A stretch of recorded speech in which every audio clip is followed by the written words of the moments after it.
వాక్యం చూద్దాం. యెషయా గ్రంథము 19వ అధ్యాయము 14వ వచనంలో మనం చూసినట్లయితే యెషయా గ్రంథము 19వ అధ్యాయం 14వ వచనం, యెహోవా ఐగుప్తు మీద మూర్ఖత్వం గల ఆత్మను కుమ్మరించి ఉన్నాడు. మత్తుడు తన చదవండి, గట్టిగా చదవండి. యెహోవా ఐగుప్తు మీద ఉన్నాడు. మత్తుడు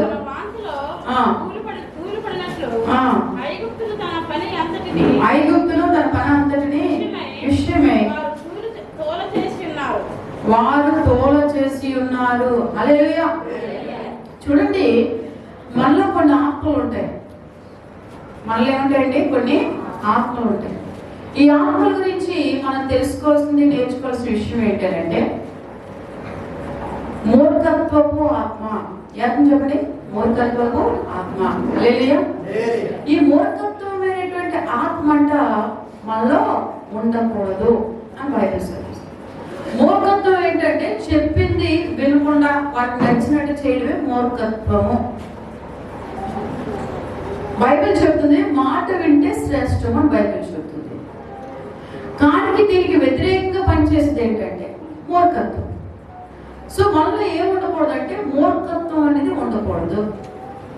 మనం ఎవరి మాటకి లోపడాలంటే దేవుడి మాటకి లోపడాలి. మూర్ఖత్వమైన మనసు ఎలా ఉంటుందంటే గట్టిగా ఉంటుంది. దేవుడి మాటకి లోపడే మనసు ఎలా ఉంటుంది అంటే నెమ్మదిగా ఉంటుంది. కనుక మీరు అందరూ తెలుసుకోవాల్సింది ఏంటంటే బైబిల్ వాక్యంలో సెలవిస్తున్నారు, మనలో ఎప్పుడు కూడా మూర్ఖత్వపు మాట ఉండకూడదు. కొన్నిసార్లు దేవుడు కొంతమందికి మూర్ఖత్వమైన స్వభావం ఇస్తాడు. ఎందుకనంటే ఇక్కడ అదే కదా చదువుకుంటాం, యెహోవా ఐగుప్తు మీద మూర్ఖత గల ఆత్మను కుమ్మరించి ఉన్నాడు. ఎందుకు కుమ్మరించాడు? మూర్ఖత గల ఆత్మని దేవుడే కుమ్మరించాడంటే ఎవరి మీద? ఐగుప్తీయుల మీద. ఐగుప్తీయుల మీదకి ఎందుకు కుమ్మరించాడంటే ఫరో చెప్పిన మాట వినట్లే. చూసారా, ఫరో ఏమంటున్నాడంటే ఎమోషనల్లీ ప్రజల్ని దేవుడు మాకు ఇచ్చేయమంటున్నాడు, వాళ్ళు వదిలేయంటే ఫరో అంటాడు, నేను ఎలా ఇస్తాను, నేను ఎందుకు ఇస్తాను, ఏమోమని ఏమో అంటున్నాడు. అన్నప్పుడు ఏం చేస్తాడంటే పైనుంచి వీళ్ళకే సమాధానం లేకుండా ఉన్నటువంటి మూర్ఖత్వం పాపను దేవుడు వారి మీదకి విడిచిపెట్టాడు. అంటే మనం మూర్ఖత్వమైన ఆత్మ కలిగి ఉంటే, దేవుడి మాటకు లోపడలేనటువంటి ఆత్మ కలిగి ఉంటే మనకు మనం నష్టపోతామే కానీ దేవుడు కూడా మనకు వ్యతిరేకమైన పరిస్థితులు కొన్ని సందర్భాల్లో వచ్చేస్తాయి. సో ఎప్పుడు దేవుడు ఏం చెప్తున్నాడో అది గుడ్డిగా నమ్ముకుంటూ గుడ్డిగా పని చేసుకుంటూ, అంటే గుడ్డి అంటే మీరు కళ్ళు మూసుకుని వెళ్ళిపోతే ఏదైనా ప్రమాదాలు అవుతుంది అంటే అలా కాదు. దేవుడు చెప్పిన పని చేస్తూ అడ్డుపడుతున్న వాళ్ళు గ్రహించుకుంటూ అయినా సరే ఆయన చెప్పిన పని తొదముట్టించి కడముట్టించడమే దేవుడి చిత్తమే. అలా కాకుండా నా మనసుకి ఇదే వచ్చింది, నేను ఇదే చేస్తాను, ఎవరైనా చెప్పు నాకు అనవసరం, నేను ఏం చెప్తే అదే చేయవలసిందే. హల్లెలూయా చెప్పండి. హల్లెలూయా. కొన్ని సందర్భాల్లో బైబిల్ చెప్తుంది దానివల్ల నీ ప్రమాదం పొంచి ఉంది. నీలో నా మూర్ఖతను విడిచిపెట్టకపోతే నువ్వు నష్టపోతావు. నువ్వు నష్టపోతే తర్వాత చేతులెత్తి ఏడ్చిన ఉపయోగం ఏం లేదు. ఎందుకంటే దేవుడు చెప్పిన మాట వింటే నువ్వు ఉపయోగపడంగా కాకుండా 10 మందికి ఉపయోగపడతావు. దేవుడు చెప్పిన మాట వెళ్ళకపోతే నీకు నచ్చిన దాంట్లో నువ్వు వెళ్ళిపోతే వాటి హార్ట్ నువ్వు ఏదైతే డిసైడ్ చేసుకున్నావో అది నువ్వు వెళ్ళిపోతూ ఉంటే రేపు ఫ్యూచర్ ఏమవుతుందంటే నీ వల్ల నీకు ఉపయోగం ఉంటుంది సుమా, నీ పక్క వాళ్ళకి కూడా ఉపయోగం లేని పరిస్థితి వస్తుంది. 10 మందికి ఉపయోగపడలేనటువంటి దౌర్భాగ్యమైన జీవితంలోకి అట్టడుగుపోతావు. ఇటువంటి ఆత్మ నీవు కలిగి ఉన్నావా? పరిశుద్ధాత్మ దేవుడు మాట్లాడుతున్నాడు, ఈ రోజు నుంచి నువ్వు విడిచిపెట్టకపోతే రేపటి నుంచి మేకుగా తయారైపోతుంది. నువ్వు అనుకుంటావు చాలా స్వీట్ గా ఉంది, చాలా బాగుంది, ఇది నాకు చాలా మంచిది అనిపిస్తుంది, నా కంటికి కనిపిస్తుంది, శుభ్రంగా ఉంది అనుకుంటున్నావు. బట్ అది నీకు మేకుగా మారిన పరిస్థితి వస్తుంది. భయపడు, జాగ్రత్త. హెచ్చరిక చేస్తున్నాడు. యోనాతో చెప్పాడు దేవుడు, యోనా నీవే పట్టణం వెళ్ళిపో, అక్కడ ఉన్న ప్రజలు ప్రకటించు, ఒక దుర్గం కలగబోతుంది, నేను ఎన్నుకున్నాను, నువ్వు వెళ్ళి ప్రకటించు, ప్రకటిస్తేనే వాళ్ళకి భయంకరమైన ప్రమాదం నుంచి తప్పింపబడతారంటే యోనా ఆకర్షించిన కంటికి, శరీరం కోరుకుంటున్న మనసుకి లోబడి ఏం చేశాడనంటే తనకు నచ్చిన దాంట్లో ప్రయాణించడానికి మూర్ఖత్వమైన స్వభావాన్ని ఉపయోగించాడు. ఎప్పుడైతే మూర్ఖత్వమైన స్వభావాన్ని ఉపయోగించి తనకు నచ్చిన పని తను చేసుకుంటూ వెళ్తున్నాడో తీవ్ర నష్టాన్ని తెచ్చుకున్నాడు. తన కాపాడుకోలేని స్థితిలో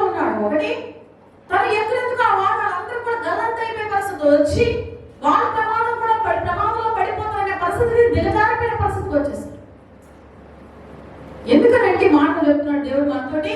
కొన్నిసార్లు మనం ఏం డిసైడ్ చేస్తాం అదే నేను వెళ్తానంటే దాని ఫలితం ఫ్యూచర్ ఏం కనిపిస్తుందంటే అంత వ్యతిరేకత. ఎందుకంటే జ్ఞానంతో నువ్వు ఆలోచించి వెళ్తున్నావు, కానీ దేవుడి జ్ఞానానికి నువ్వు లోపడట్లేదు కనుక నీ జ్ఞానానికి ఇచ్చే ఫలం అదే.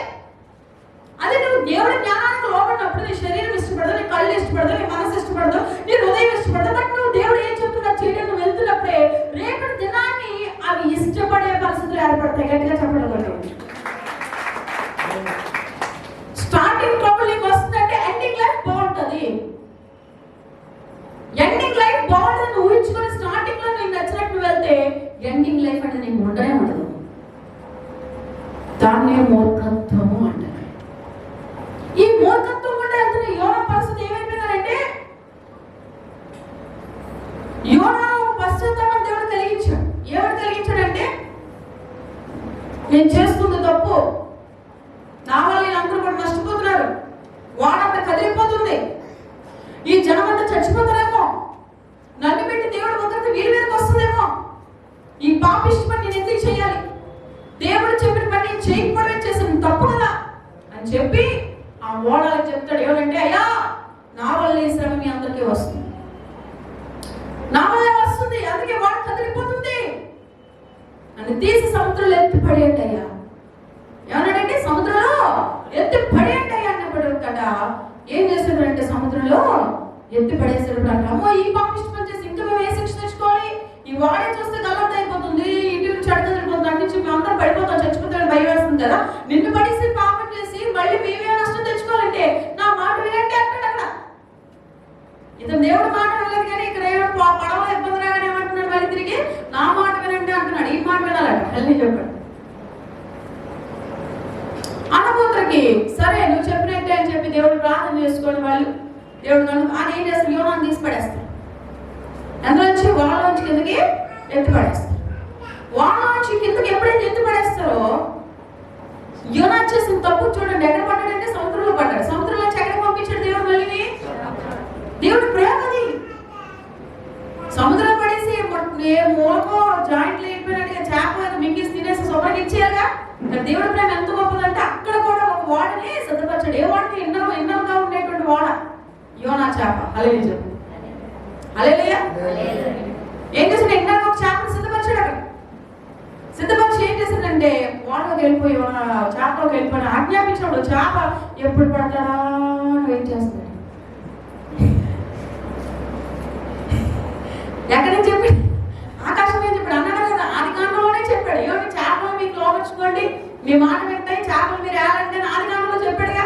మనల్ని ఏమన్నాడంటే చేపలు ఇంక దేవుడి మాట ఎంత వింటాయి అవన్నీ చెప్పాడు. మనుషులు వినవు కానీ చేపలు వింటాయండి. గట్టిగా చెప్పండి. మనుషులు ఇంటానికి ఇష్టపడ్డాడు, చేపలు ఇంటానికి ఇష్టపడుతున్నాడు. చూడండి ఎంత మంచిగా బుద్ధి చేపలు అల్లి ఆ చేపలు పెట్టడానికి ఇష్టపడతాడ. అందుకే మన యోనా వస్తున్నాడు అక్కడికి, నువ్వు రెడీ నోట్ తెలుసుకుని ఉంటాను అన్నాడట. నేను స్ట్రైట్గా వెళ్తాను అనుకో కెమెరా బాగోదు అలాగే, అందుకే నేను కింద దించాను పొర. కానీ అలా కింద దించితే యోనా కిందకి వెళ్ళిపోతాడు. అలా చేయాలి, ఎలా చేసింది పైకి చేసింది అల్లే చెప్పాను. చెరువుకి ఇలా ఇసరిగానే అనుభూతికి తక్కువ చేపలకి యోనా వెళ్ళిపోయాను అని మూసింది అండి. ఎలా మూసిందండి మళ్ళీ ఎక్కడ బయట ఆగిపోతుంది అనేసి అదే లోపల పెట్టింది, ఏసీ ఫ్రిడ్జ్ లో పెట్టింది. మామూలు ఫ్రిడ్జ్ గా చేప, ఏ ఫ్రిడ్జ్, ఏసీ ఫ్రిడ్జ్. అల్లే చెప్పండి. ఈ ఫ్రిడ్జ్ బాగానే అందరూ బాబు లోపలికి వచ్చారు, ఏదో దేవుడి ఊరు పీల్చుకుంటున్నారు. కానీ ఏంటి బాధ ఏంటి, నరకం ఏంటి, నేను చేసే తప్పు ఏంటి, మూర్ఖత్వం. మాట వినలేదు, మూర్ఖత్వం తప్పు చేశాను. నా ఇష్టాన్ని కోరుకున్నాను, నా కళ్ళు కోరుకుంది, నా మనసు కోరుకుంది, నా శరీరం కోరుకుంది, దానికోసం నచ్చిన ఊరికి వెళ్తానని చెప్పి పరిగెత్తాను. పరిగెత్తడానికి ఏంటి భయంకరమైన శిక్ష బాబోయ్, దండం తండ్రి తప్పు అయిపోయింది బాబు, తప్పు అయిపోయింది బాబు. మీరు ఎలా చెప్తారు, నువ్వు రైట్ అంటే రైట్, నేను లెఫ్ట్ అంటే లెఫ్ట్ ప్రభు, నేను రైట్ అంటే నేను లెఫ్ట్కి వెళ్ళాను, అందుకే సమస్య వచ్చిందని ఎంత పశ్చాత్తాప ప్రార్థన చేస్తారు. 2 రోజులు పట్టిందండి పశ్చాత్తాపానికి. అంటే ఇంకా ఎక్కడో చిన్న ఇగో ఫీలింగ్ ఉంది లోపల. ఇగో మనిషికి ఎప్పుడు కూడా లోపల ఏముంటుంది తెలుసా, ఇగో. ఇగో ఏంటంటే వాట్ ఐ డిసైడెడ్ అదే జరగాలి. వాట్ యూ డిసైడెడ్ నాకు ఆనందం. నేనేం చెప్పుకుంటున్నాను, నేనేమనుకుంటున్నాను అదే నాకు జరగాలి. మళ్ళీ చెప్పండి. జరిగించుకోవడానికి నేను అసలు నీ ఊపిరి వచ్చింది ఎవరు? సో ఊపిరి వచ్చినవాడికి ఊపిరి లేక చేస్తే ఏం చేస్తావు? తేగ నొక్కేస్తాడు. వెళ్ళి చెప్పండి, నొక్కేదా? నొక్కలే. అక్కడ కూడా చేపలు పంపించాడు, టైం ఇచ్చాడు. 3 రోజులు కదా, 5 రోజులు, వారం రోజులు చేపలు దాద్దాం ఫ్రిడ్జ్ లో దాచినట్టుగా అనుకున్నాడు. కానీ దేవుడు కృప ఏంటంటే యోనా వెంటనే 3 రోజులకే పశ్చాత్తాపం కంప్లీట్ అయిపోయింది. యేసుప్రభు 3 రోజులు తిరిగి లేచినట్టుగా ఈ 3 రోజులకే పశ్చాత్తాపడు. అందుకే నేను చెప్తాను, స్టార్టింగ్ లోనే దేవుడు ఏం చెప్తున్నాడు, వింటే మంచిదే, వినకపోతే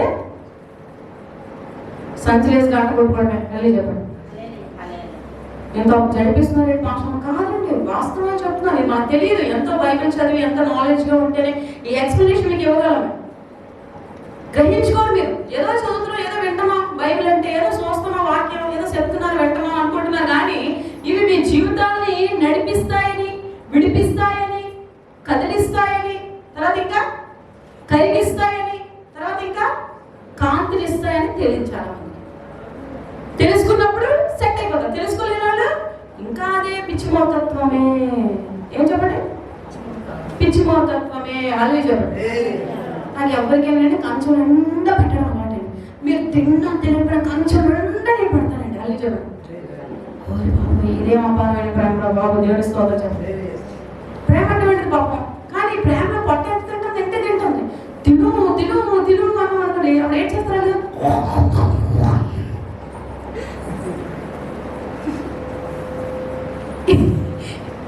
కొంచెం తిని చేయగలుగుకున్నా వాళ్ళు బాగా తిన్నారు, వెళ్ళాలని అనుకుంటారు కదా. అక్కడ కట్టేసాం అనుకోండి, ఎందుకెట్టారా అనే బాగా కొన్ని రోజులు తినేస్తాం.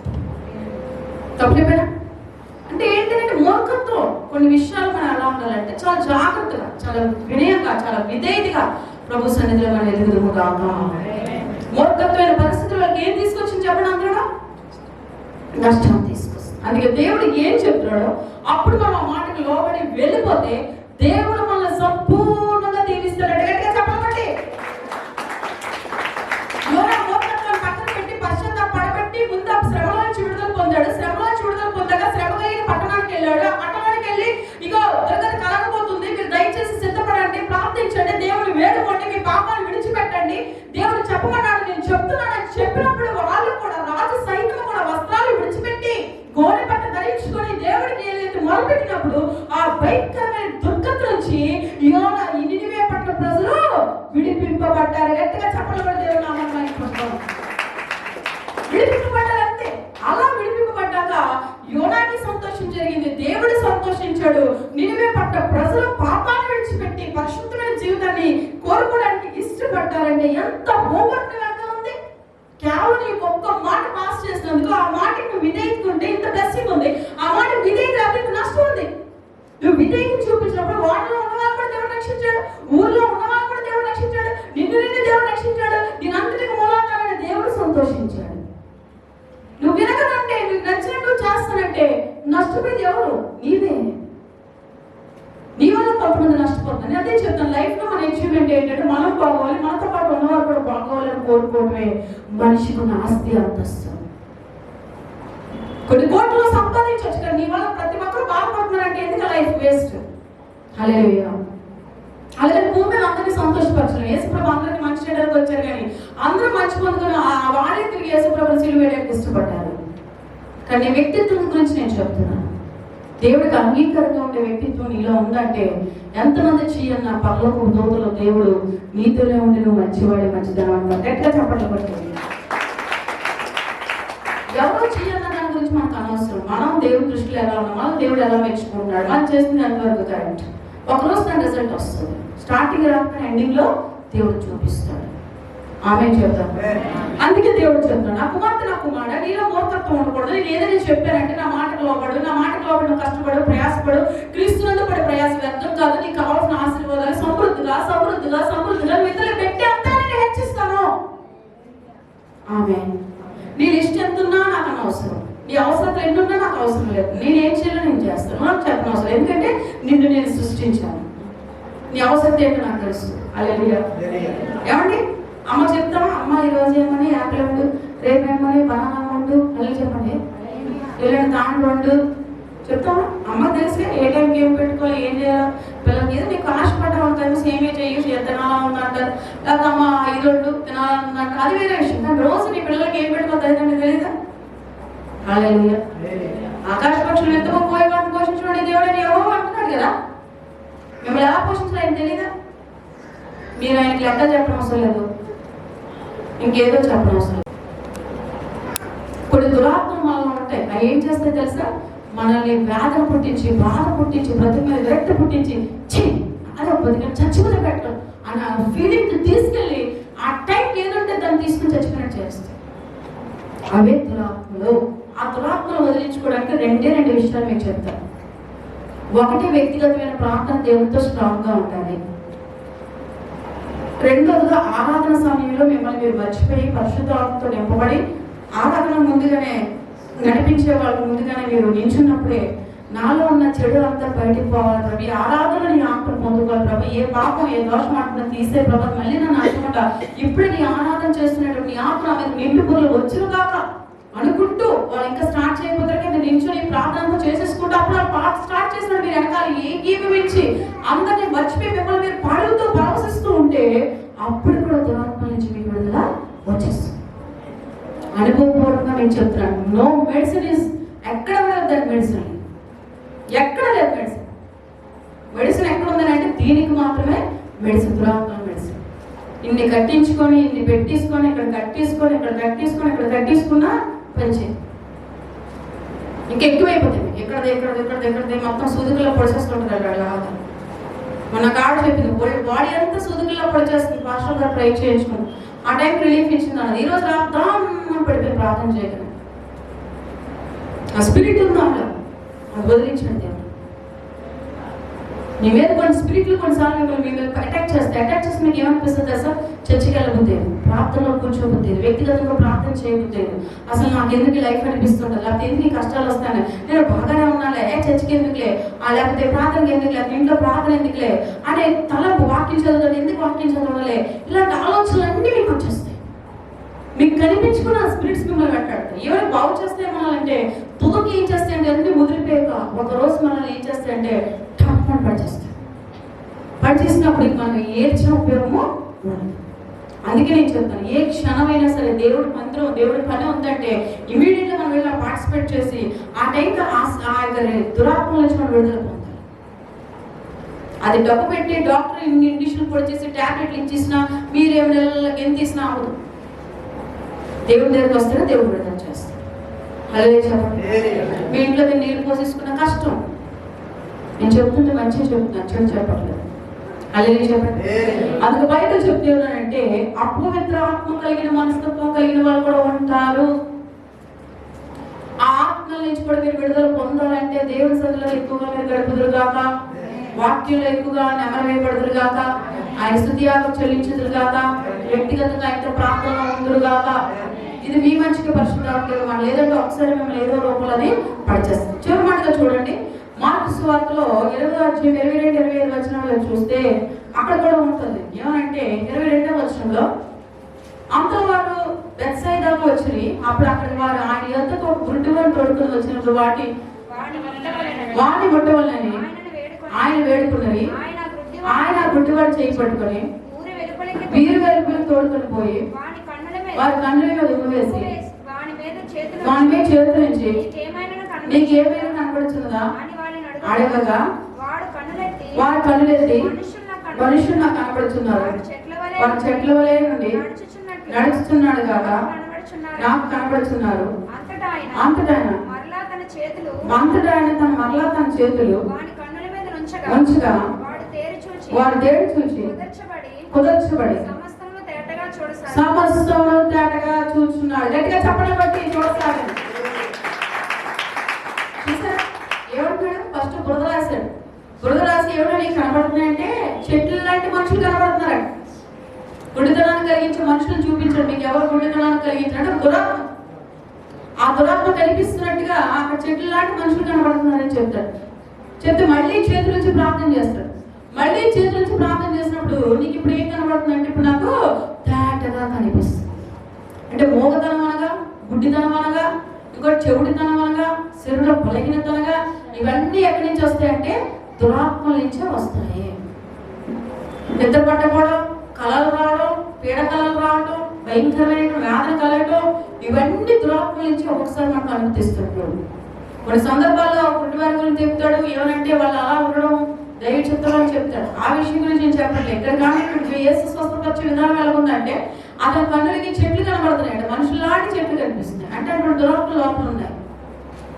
సో నేను చెప్పే మాట ఏంటంటే మీరు అందరూ కూడా గమనించుకొని ఇటువంటి ఆత్మలు కూడా మీలో ఉండి మీ గురుడితనాన్ని, అందుకని ఇహలోక దేవత మీ కంటికి ఏం కలిగజేస్తుందంట? గురుడితనాన్ని కలిగజేస్తుంది. యేసుప్రభు గురించి తెలుసుకోనివ్వకుండా, యేసుప్రభులు ఎదనవ్వకుండా, యేసుప్రభులు ఉండనివ్వకుండా చేసే పరిస్థితులు మీకు కలిగిస్తుంది. హల్లెలూయా చెప్పండి. చూసారా, ఒక్క సహోదరి నాకు తెలుసు, మందిరానికి వచ్చేది కొన్ని రోజుల తర్వాత ఆగిపోయింది. భయంకరమైన సమస్య. ఒక సహోదరి చెప్పారట, అమ్మగారి దగ్గర నువ్వు మళ్ళీ తిరిగి వెళ్తే నువ్వు ఈ సమస్యలు విడుదల పొందుతాయి, ఆవిడ మంచి ప్రార్థన చేస్తారు దైవ సహకారాలు అని చెప్పారట. మళ్ళీ పశ్చాత్తాపడి ప్రార్థన చేయించుకుందాం, ఫోన్ చేసి ప్రేయర్ చేయించుకుందాం. సరే ఇంటికి రమ్మంది, వెళ్ళాను, ప్రార్థన చేసిన ఎన్నో భయంకరమైన అనారోగ్యాలు అన్నీ పోయాక మళ్ళీ మాట్లాడుతున్నాను అంటుంది, నాకు ఎందుకో లేక ఉండిపోదాం అనిపిస్తుంది. మళ్ళీ దయ్యా చేరిపోయాను, ఉండిపో దయ్యాతో ఉండమ్మా, నాకేం ప్రాబ్లం లేదు, ఇంకెప్పుడు నేను పిల్లదలుచుకోలేదని చెప్తాను. ఎందుకంటే దేవుడు చెప్పినప్పుడు మనం దేవుడు ఇచ్చిన అవకాశం ఉపయోగించుకోకుండా మనం వెనకేసామంటే ఇవి అంటున్నాయంటే ఎన్ని దయ్యాలు అవుతాయండి? 7 దయ్యాలు, ఎన్ని దయ్యాలు వచ్చాయి? ఒక దయ్యం 7 దయ్యాలు తీసుకొస్తుంది. 7 దయ్యాలు తీసుకొస్తలేదా? బైబిల్లో ఉన్న మాటలే. కనుక రేపు చీకట్లో ఉన్నాను, కరెక్ట్ అని పోయిన దయ్యం వచ్చిందని మీరు టెన్షన్ పడతాడు. మళ్ళీ చెప్తాడు అలాంటివి ఏం కావు. దేవుడు వాక్యం మీరు ఉదయంలో ఉన్నంతసేపు ఏమవుతుంది. గట్టిగా చెప్పడం బట్టి అది ఎందుకు అదే పని చేసాం కదా, వెంటనే వచ్చాయి కదా, ఇప్పుడు వదిలించాయి కదా, ఇప్పుడు కొంచెం బలం వచ్చింది, బలం రాగా మళ్ళీ యథావిధి కదాతుంది. మళ్ళీ చెప్పండి, తెలుసుకో. అందుకే బైబిల్ చెప్తుంది ఏమంటే ఇటువంటి దయ్యాలు ఉంటాయి. అందుకే అపవిత్రాత్మ పట్టినప్పుడు కూడా అంటాడు కదా, నా దగ్గర రాక దయ్యాలని ఎక్కడికి వెళ్ళిపోమంటాడు? సముద్రంలోకి వెళ్ళిపోమంటాడు. సముద్రంలోకి వెళ్ళిపోమంటే మరి పందుల్లోకి పంపించాడు, పందులను సముద్రంలోకి పంపించేసాడు. ఆ పందులన్నీ అప్పుడు అతను మామూలు మంచిగా తయారు చేయాలి. కనుక ఇటువంటి మనకు తెలియకుండానే మన దగ్గరకు వచ్చేస్తాయి. కనుక మనం జరిచే నడకలో కానీ ఆలోచనలో కానీ దేవుడి యొక్క ఆసక్తిగా జాగ్రత్తగా ఉందిగాక. ఇవన్నీ కూడా ఆత్మకు సంబంధించినవే. దేనికి సంబంధించిన చెప్పండి అందరూ? ఆత్మకి సంబంధించి. ఎన్ని ఆత్మల గురించి తెలుసుకున్నాం అంటే మూర్ఖత్వ ఆత్మ గురించి, తర్వాత ఇంకో దేని గురించి? అపవిత్ర ఆత్మ గురించి తెలుసుకున్నాం. దయ్యపాత్మ కూడా ఉందంట. చూడండి లోకాసువార్త 4:33-35 ఆ సమాజ మందిరంలో అపవిత్ర ఆత్మ, దయ్యపు ఆత్మ పట్టిన వాడు అక్కడ వాడు నజరేయుడైన యేసు, మాతో నీకేం పని, మమ్మల్ని నశింపజేయ వచ్చినవా, నీవెవడవో నేను ఎరుగుదురు, నీవు దేవుడి పరిశుద్ధుడు అని బిగ్గరగా కేకలు వేసి అందుకు యేసు ఊరకుండము, ఇతను వదిలిపోము, దాన్ని గద్దెపుగా దయ్యం వాణిని వారి మధ్య పడద్రోసి వానికి ఏ హాని చేయక వదిలిపోయేను. గట్టిగా చెప్పడం బట్టి అవునా? ప్రేస్ చేస్తున్నాం, ధనం మనం పడుతుంటాం. చూసారు ఎప్పుడైనా మనం ప్రేస్ చేస్తున్నప్పుడు రోజుకి ఎందుకు పడిపోతుందంటే అది వదిలేసి వెళ్ళిపోతుంది. అందుకని పడితే ఇంకా ఆ వస్తే దానికి విడుదల. కొంతమంది ఉన్నారు మోగదయ్యాలు ఈరోజు మళ్ళీ చూడండి, నాకు అర్థమైపోయింది గట్టి దయ్యాలు లోపల నువ్వు చెప్పేస్తాను నన్ను వదిలే నేను ఆవిడ వదలను అంటుంది. మళ్ళీ చెప్పు అబద్ధం కాదు, నిజం. అయితే నేను మొన్న వదిలిద్దాన్ని చూసాను, వదలట్లేదు. ఈరోజు వదలట్లేదు. ఎందుకంటే టీవీలో కొంచెం ఉన్నాయి. చెప్పాను 3 రోజులు ఉపవాసం ఉండమ్మా, వదిలించే టైం దగ్గర అయిందని చెప్పాను. అర్థమవుతుంది. ఏమంటాడుగా దయ్యాల పాటలు కంటే మా బట్టలే చూపిస్తాయంటే అట్లా శిష్యులు అనగానే సేపు మంది ఇస్తాడు. ఏమంటే ఉపవాస ప్రార్థన చెయ్యాలి. అందుకే వారానికి ఒక్కరోజైనా ఉపవాసం ఉండాలంటే అది మాత్రం చేయలేమండి. ఉపవాసం అంటే దయ్యాలు మరి ఎలా పోతే ఉపవాసం ఉన్న రోజు దయ్యాలు పోతాయట. గట్టిగా చెప్పట్లో బీపీ షుగర్ నాకేదో ఏంటి చెప్పులు మళ్ళీ చెప్పులు ఇవన్నీ ఒకటి మన ఉపవాసం అంతే. మళ్ళీ చెప్పండి, దయ్యాలు పోవాలంటే ఏం చేయాలి? ఉపవాస ప్రార్థన 3 రోజులు ఉండండి అమ్మా. నేను ఇద్దరికి చెప్పాను, ఇద్దరికి వదలుతున్నాను.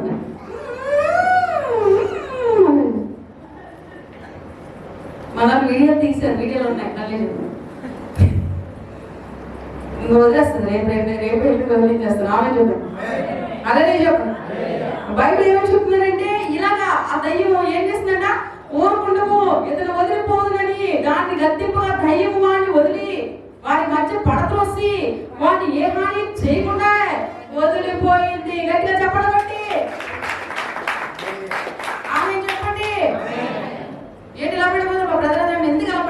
ఎందుకు అలా పడిపోయామంటే వదిలిపోవాలా అని చెప్పండి. మన బలహీన వెనకాల నించండి అంటే అప్పుడే పెళ్లి కూతురు వస్తారు, వారికి పెళ్లి మాట్లాడుకుంటారు. మళ్ళీ చెప్పు వెనకాల ఉండమంటే తెలుసు చెప్పు వాళ్ళు వాళ్ళకి నాలుగు పోయి ఈ దూరం నాలుగు వచ్చేస్తున్న సైడ్ ఏమన్నా బాగున్నా ఆమె చెప్తాం కనుక ఈ కొద్ది మాట ప్రభు దీవించింది కాక ఈరోజు దేవుడు ఏమేమి చెప్పాడంటే బ్రహ్మపుచ్చ అదే సారీ మార్నింగ్ సర్వీస్ లో చెప్పాడు బ్రహ్మపుచ్చ ఆత్మ గురించి, రెండోది మూర్ఖత్వ ఆత్మ గురించి, మూడోది అపవిత్ర ఆత్మ గురించి తెలుసుకున్నాం. అండ్ నెక్స్ట్ ఏం చెప్పాడంటే దయ్యపాత్మ గురించి కూడా తెలుసుకున్నాం. దయ్యపాత్మలో ఏం చేస్తారంటే అవన్నీ పదే పదే పదే పదే పదే పదే కొట్టేస్తూ ఉంటారు. అది పచ్చి బూతులు బూతులు బూతులు బూతులు బూతులు బూతులు బూతులు మాట్లాడుతూ ఉంటారు. లేదని అనుకుంటే తిండి మీద తిండి తిండి మీద తిండి తిండి మీద తిండి తిండి మీద ఇదే దయ్యం తినేస్తున్నా అంటారు. అల్లే చెప్పు ఇప్పుడే పెట్టే మళ్ళీ కంచం కావాలంటాడంటే ఇప్పుడే పెట్టే మళ్ళీ ఇది కావాలన్నా ఏదో దయ్యాలు ఉన్నాయి కదా లోపల అని చెప్పారు. అదే పని కొంతమంది దయ్యాలు ఏం చేస్తున్నారు, డ్యూటీకి ఇదే పని అదో దయ్యం. మళ్ళీ చెప్పండి కొంతమందిగా దయ్యాలు ఉంటాయి. ఏ దయ్యాలు చెప్పండి, ఏ దయ్యాలు ఇదే పని.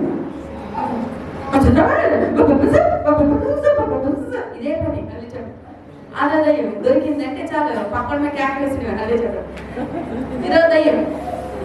ఈ దయ్యాలన్నీ కూడా దీనికి సంబంధించి వీటన్నిటికి మూలాధారం మంది ఇచ్చారు. ఏ మంది ఇచ్చారు చెప్పండి మీరందరూ? ఉపవాసం అందారు రోజు ఉంటే పేగే కాకుండా ఏమంది ఇచ్చారు? రాత్రి అంటున్నారు. అబ్బా ఎంత తెలివైన వాళ్ళు ఇంకేమంది ఇచ్చారు? ఇంకేమంది ఇచ్చారు మీ అందరికీ? ఆరాధన మంది ఆరాధనలో రోజు ఆరాధన చేసుకుని ఉంటుంది. ఏమంది అదే చెప్పండి బాబు, ఎందుకు వచ్చింది సస్పెన్స్? ఏమంది ఇచ్చారు మీ అందరికీ? ఏమిచ్చి చెప్పండి? స్తుతుల పుస్తకం ఇచ్చారంటే అజ్ఞానంలో గట్టి చెప్పడం అంటారు. ఏమిచ్చి మీకు స్తుతుల పుస్తకం ఇచ్చావా? కౌంటర్లో ఉంటే 40 రూపాయలు 30 రూపాయలు కొనుక్కోగా కొనుక్కొని ఆ స్తుతులు రోజు చదువుతుంటే లోపల దయ్యాలన్నీ కూడా బాబాయ్ పొగట్టేస్తున్నాడు, బాబు పొగట్టేస్తున్నాడు, బాబాయ్ బలంగా బాబాయ్ బలంగా దయ్యాలన్నీ పడిపోతాయి. ఎందుకంటే స్థితులు చెల్లించి ఎరుకో పట్టణాన్ని కూల్చేశారు. ద్రోహంలో కట్టే గోడలని కూలిపోయాడు. అందుకే మీరు సుదులు పుస్తకం చదువుతూ ఉండవే. నేను నా కుటుంబాన్ని దర్శనం అదే అంటున్నారు అని ఎన్ని సుదులు పుస్తకం మీరు రాసిన సుదులు పుస్తకం చదువుతారంటే పాస్టర్ ఏదో విడుదల అవుతుందంట అంటున్నారు. మళ్ళీ చెప్పండి నేను ఆయన పరిశుద్ధాత్మ రాసేది ఆమె చెప్పండి. కానీ సుదులు పుస్తకం తీసుకొని వెళ్ళండి, రోజు చదవండి రోజు చదవండి రోజు చదవండి. ద్రోహం నుంచి విడుదల పొందండి, అగ్నితో నింపబడండి, అభిషేకంతో నింపబడండి, మీ పెదాలు నింపుతా కాల్చబడి కాదు. అలా చెప్తా కళ్ళు పూసుకుంటే ప్రార్థన చేస్తాం. ప్రభు ఎంత చక్కగా మాట్లాడు మాతో, ఈ మాట మాలో ఫలింపు చేయండి, నీ చిత్తానుసారం జీవితాన్ని మాకు దయచేయండి. నాయన నీ ఆత్మ పొందుకున్న అభిషేకం దయచేయండి. నీకు వ్యతిరేకమైన మూర్ఖత్వ స్వభావం తీసివేపు ఆయన లైఫ్ లో ఉండదని చెప్పినావు ప్రభా. నిజమే యోన మాట వెళ్ళినప్పుడు లైఫ్ లేని పరిస్థితి వచ్చింది ప్రభా. అని పశ్చాత్తాపడి ప్రభుత్వం చెప్పినట్టు చేస్తారన్నప్పుడు తన జీవితాన్ని చూపించేది అంత అనేక మందికి ఆశీర్వాదాన్ని యోన ఉంచావు ప్రభా. అటు మనసు నాకు కూడా దయచేయండి ప్రభా. అపవిత్రాత్మ దురాత్మ నాతో కుటుంబంతో ఉండడానికి వీల్లేదు ప్రభా. దయ్యపాత్మ ఉండడానికి వీల్లేదు. నీ మాట వినట్లేదంటే నాలో ఏ దయ్యపాత్మ ఉందో బంధమనే చూడదని దయచేయండి ప్రభా. అహంకారం అనే దురాత్మ, ఆకర్షణ అనే దురాత్మ, ఆలోచన దురాత్మ అన్నింటి యేసు నామమున విడుదల కలుగుగాక. నీ ఆత్మ చెప్పు నడిపించును. యేసు నామమున అడుగుచున్నాము తండ్రి, ఆమేన్.